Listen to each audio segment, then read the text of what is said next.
than you might think.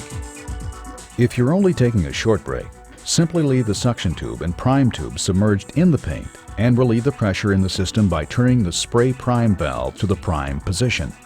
If the shutdown period is longer than 1 hour, or you are ready to store the sprayer, then you need to completely flush out the system.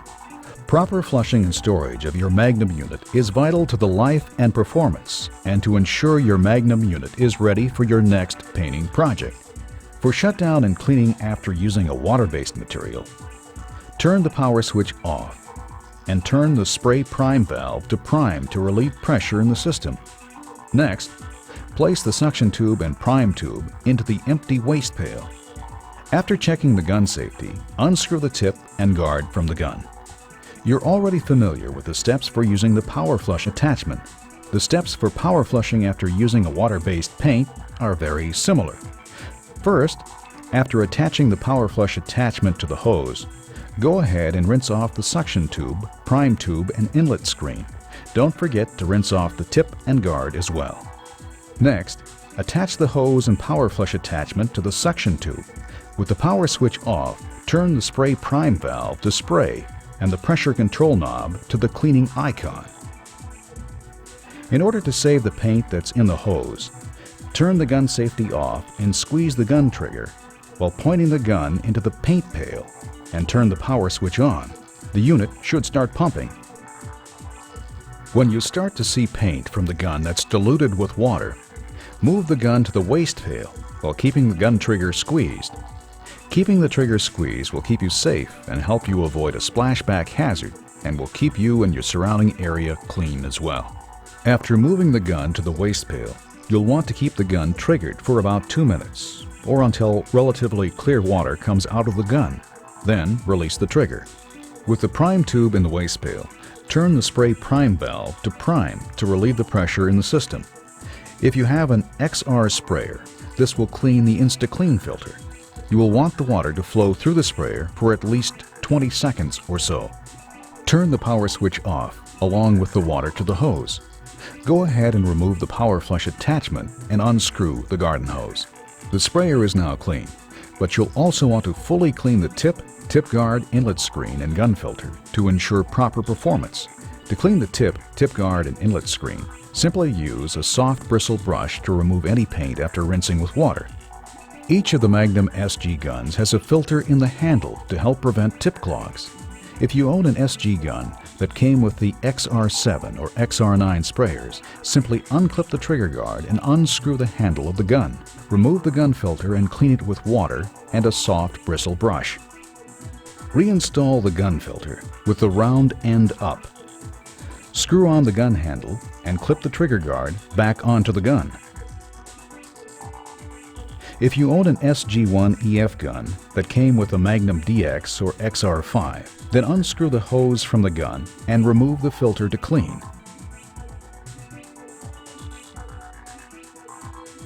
Reinstall the gun filter and screw the hose back onto the gun.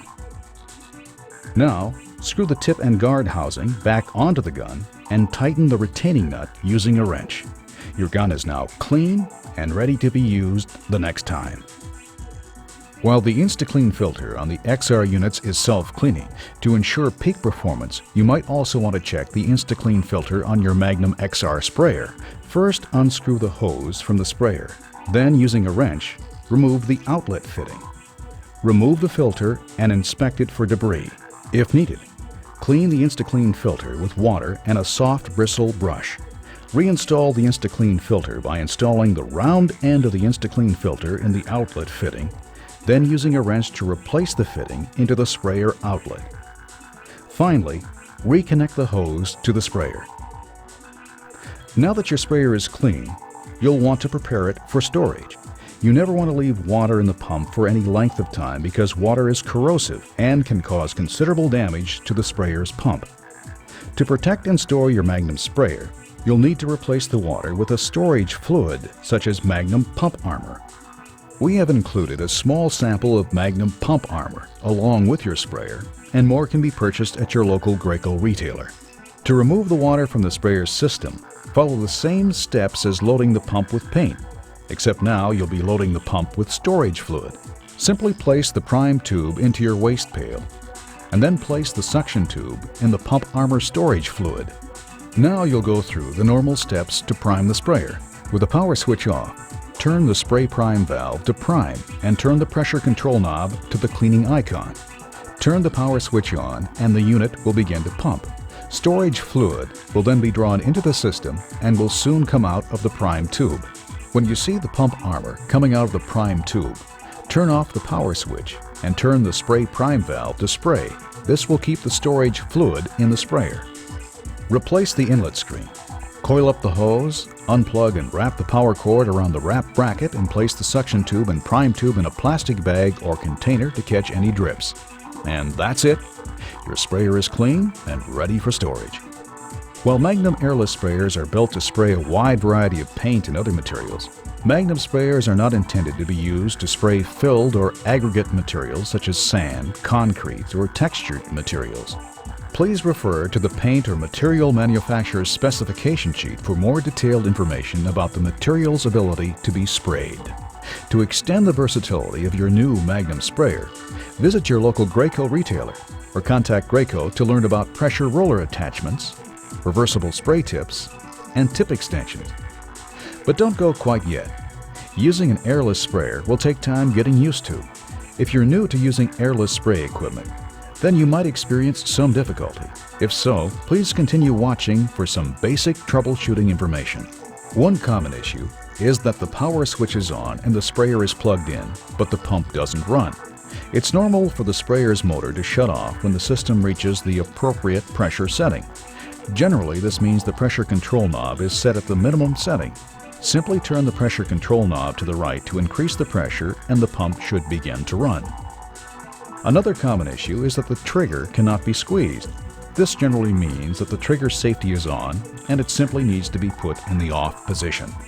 The pump not priming can also be a common issue for new users of airless spray equipment. Generally, one of the following things has happened. The spray prime valve is at the spray position and it should be at the prime position. Or the inlet screen is clogged with dry paint or debris and needs to be cleaned. Or the suction tube is not immersed into the paint. The inlet valve check ball might also be the cause.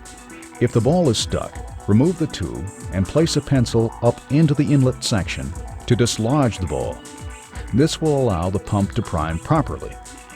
Or perhaps the outlet valve check ball is stuck.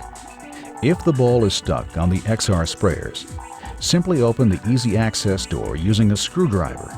Unscrew the outlet valve and remove the assembly. If you own a Magnum DX sprayer, remove the hose from the sprayer. Unscrew the outlet valve to remove the assembly. Gently nudge the ball in the outlet assembly with the screwdriver and screw the valve back into the pump. This will free up the ball and allow the pump to prime properly. If you experience a sudden stop while spraying, this generally means that the tip is clogged. Stop spraying and simply turn the arrow-shaped handle backwards. Aim the gun into a waste pail or scrap cardboard and squeeze the trigger. This will usually unclog the tip. Remember to make sure the arrow is in the spray position before beginning to spray. The pump runs but does not build up pressure in the system. This indicates that the pump is not primed or has lost its prime. Perhaps the inlet screen is clogged or the suction tube is not immersed. Also, the paint pail may be empty. The outlet ball could be stuck, which as before means that the easy access door would have to be opened and the outlet valve removed so that the outlet ball could be nudged with a screwdriver. Another possibility is that the suction tube could have an air leak and it should be tightened. If the pump runs, but paint only dribbles or spurts when the gun trigger is squeezed, then perhaps the pressure is set too low. The tip is clogged, the inlet valve insta filter is clogged, or the gun filter is clogged. Another possibility is that the spray tip is too large or is simply too worn and needs to be replaced. Resolving common airless sprayer difficulties is easy. If you require more detailed troubleshooting, please see the enclosed operating instructions, or for further assistance, please call our technical assistance representatives. at 1-888-541-9788 or visit Graco online at www.graco.com.